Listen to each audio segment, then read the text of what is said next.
ലേശം തേന് നെയ്യ് അതൊരു ലേശം തൊട്ടുള്ളൂ. തേന് നെയ്യ് എല്ലാം തൊട്ടാൽ മതി.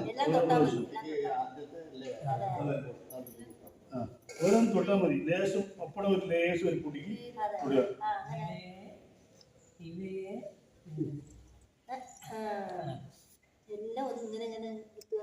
നെയ്യ് നെയ്യ് തേന് നെയ്യ് തേനിന് ഉപ്പിൻ്റെ ഒരു കട്ട ലേശം അത് തൊട്ടാൽ മതി കേട്ടോ.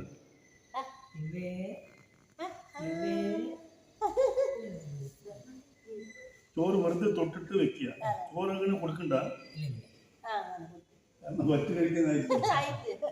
ആരും കൊടുത്തോളൂ.